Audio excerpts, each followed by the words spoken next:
Hi guys, Liana here. For the daily video. People seem to like these things. So, I'm gonna keep doing them. Despite the haters. Although my daily hater is gone. I feel this sense of emptiness.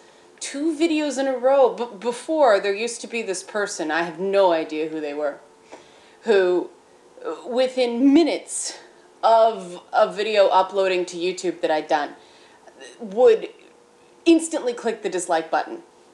No matter what it was. If it was a 45-minute video, within 2 minutes, bam, dislike. And it was this very strange relationship I had with this nameless, faceless person who just hated me in this exceptionally petty way. And it became sort of this thing of, hello, hater, how are you today? Nice for you to notice me enough to click the dislike button. And they're gone now, and I feel this odd sense of emptiness. But that's not what I wanted to talk about today.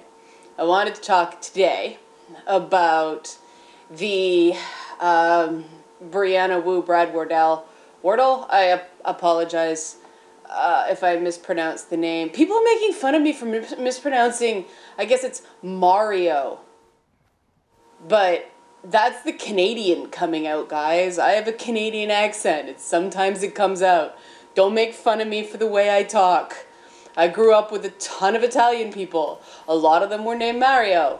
Or what is that? Mario? I don't know. I'm just the plumber. Okay? I feel like Porky Pig right now. Anyway.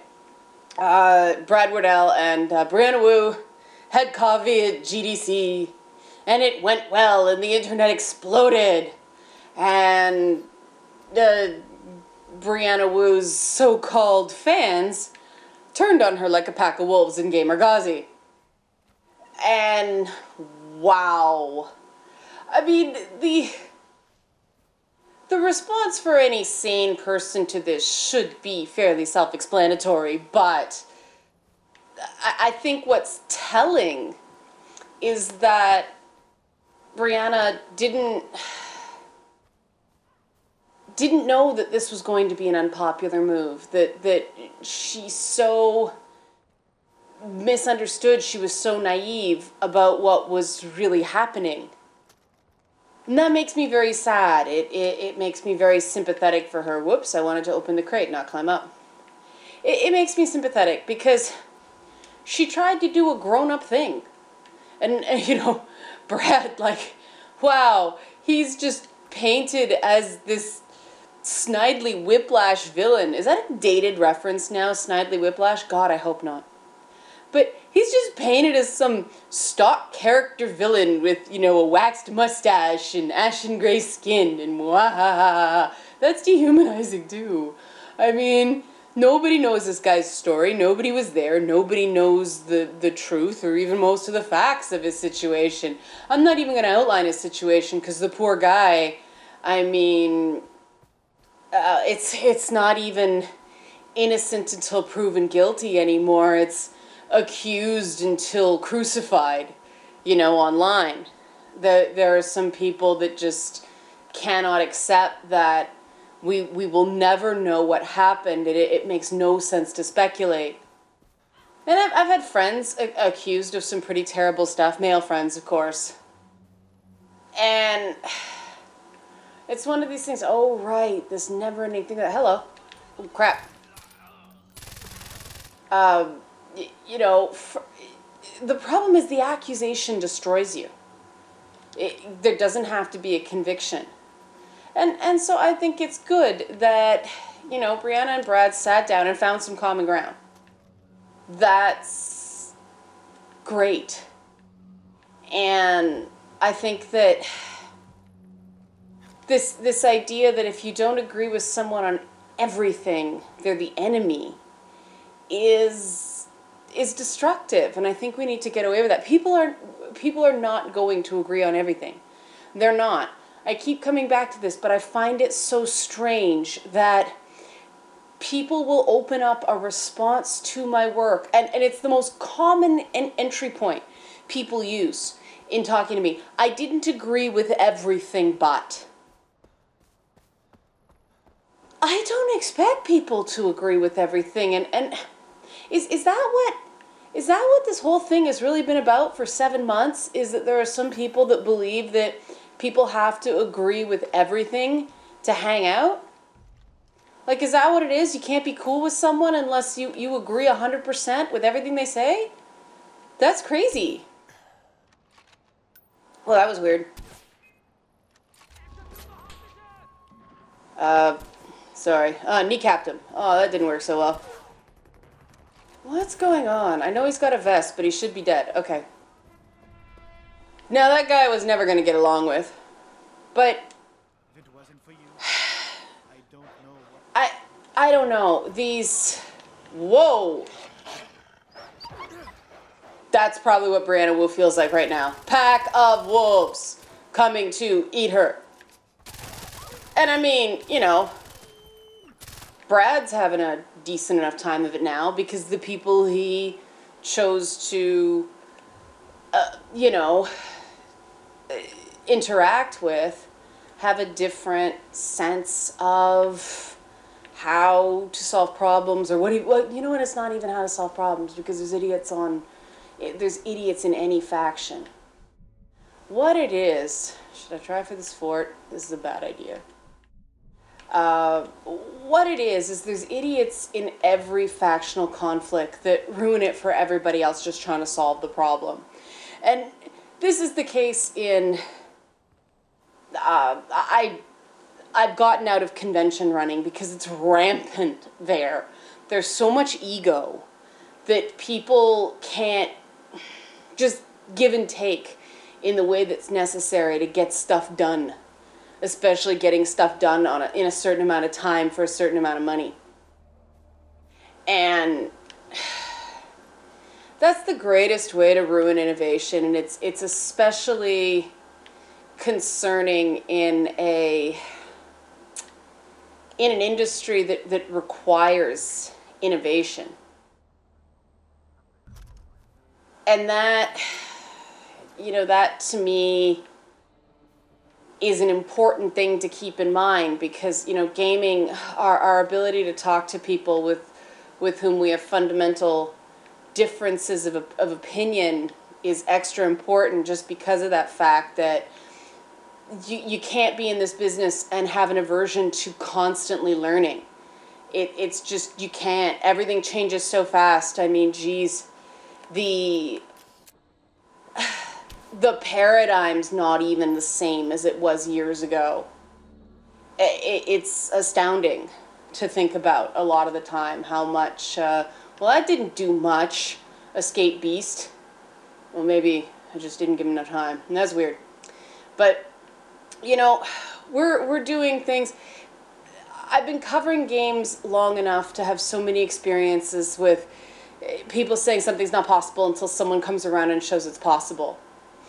And, you know, what is that person supposed to do who made the initial wrong assessment? Are they supposed to just be butthurt forever and never let it go and stand on ceremony because, you know, being wrong is death? No, that's ridiculous.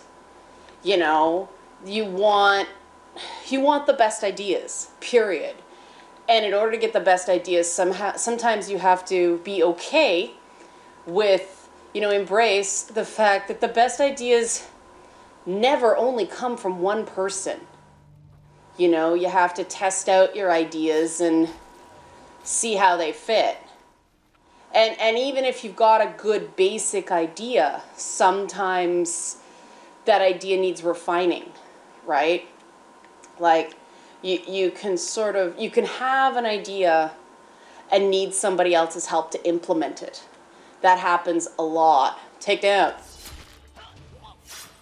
And that's the amazing thing about video games. That's what makes video games cool. That's what makes video games so innovative, is that in the end, it's a collaborative process. You can't just, you know, start off from nothing with no basis in anything and just be totally instantly brand new and have everybody embrace it. There has to be building blocks. You know, the Isaac Newton idea of, if I have seen further, it's because I stood on the shoulders of giants and shot people in the face. But, you know, that's nuts. That's the reality of video games. And that's why I think this factional stuff has absolutely no place. I think it was a great thing that, you know, people will be cynical about the whole process, but I think that there's absolutely no reason to believe that, you know, the motivations were anything more for the two of them, but trying to suss out who these people are as people and get a better sense of them that way. There's no reason to believe anything else other than that, other than a completely, you know, positive, human, understanding, compassionate reason to sit down to coffee with somebody you know you disagree with and you know, probably in a lot of ways don't even like. And that being able to talk to people you don't like thing, wow, is that important. And I'm saying this as I'm, you know, whoop, come on. Oh, that was not a good place to get shot. It's funny that I'm saying all this stuff. I'm doing the, whoa, he beat me to the idea. I am aware of the irony of talking about peace and love while run and gunning, but isn't that an indication of the people that play games and the mindset of a gamer? I mean, I get my aggression out in these games in a way that doesn't hurt anybody but these imaginary, you know, red people. And so, you know, when it comes to real life stuff, I can come at it with a cool head because I'm not walking around angry all the time. And, you know, that's what catharsis does. That is why catharsis is important. That is why I love video games, and, you know, like, yeah, when I finish a session like this, I'll feel, what? I'll feel temporarily, you know, I am awesome, and, you know, destroyed you all. Whoa, fire. But, you know, that fades, and then it's sort of like, I'm chill. Because little factoid about me, drugs don't work on me.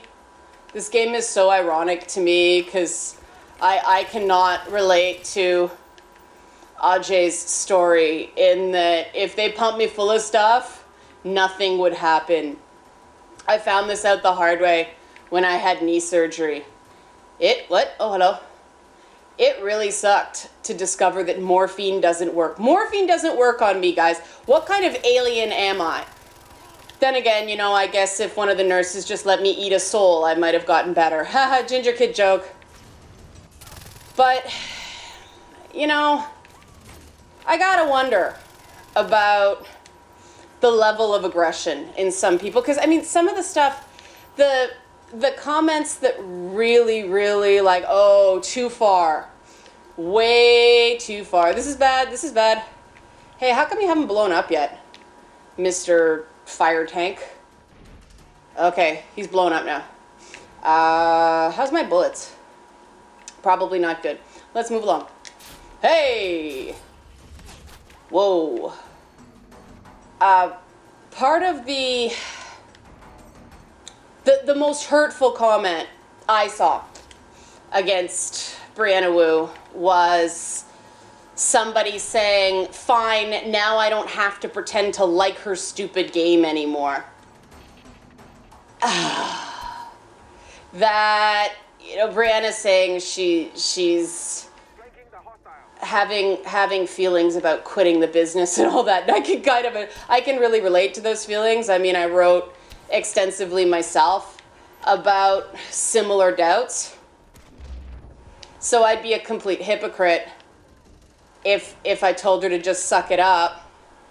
Now, that being said, I can completely understand why someone who tied themselves to a community thinking they actually supported me and, you know, finding out that what they were really doing is just using her as a weapon in an ideological battle. God, that's gotta sting. You know, that has gotta sting. And that's a deeply personal insult. I don't have to pretend to like your game anymore? That's cold. And like, how can you go back to just being cool with someone after that? Wee-hoo! Win.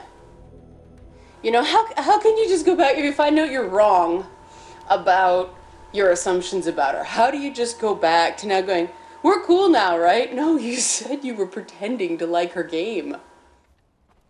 And that's the kind of aggression that's really a problem in the real world. And I think that if, you know, people just played some Far Cry, eliminated some outposts, and got in check with their enjoyment of blowing stuff up, I think that would probably happen less. And this isn't scientific. I know I'm supposed to have science and all this stuff. This is philosophy at this point. This is learning, you know, about me and how I cope with things and how I view the world.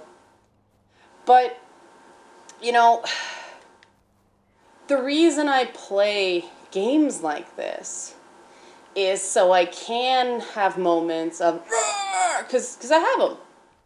You know, I get mad about things and I get frustrated with things and I want to feel important and like I matter, especially the people around me. And I know that a lot of people have stuff like that.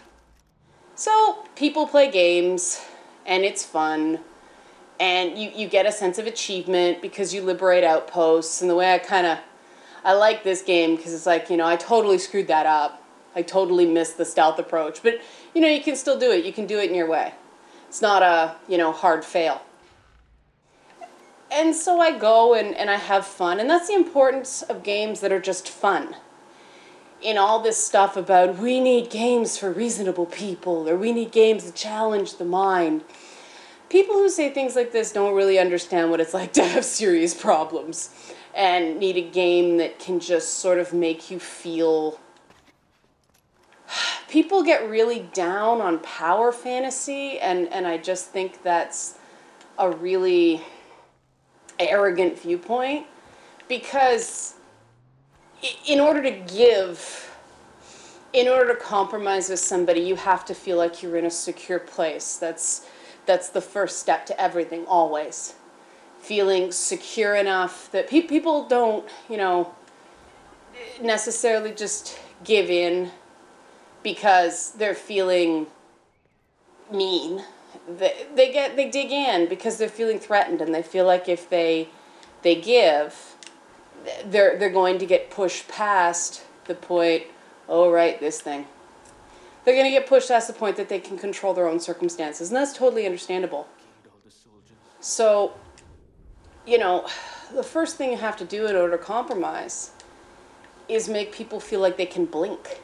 Right? Make people feel like they can cave in. And before I start this mission, I should probably sign off because, you know, this guy's gonna start yakking, and people have said that, you know, you guys want to hear what I have to say with a video game as a picture sort of thing. You like me talking over games, not necessarily about the game. Which is kind of funny because I didn't get many hits on the videos where I was just talking. But that's okay if you'll listen to my ideas better when you don't see my mug. I'm good with that. And I'm just moving around to continue talking, if you're wondering. But, so I will signs off.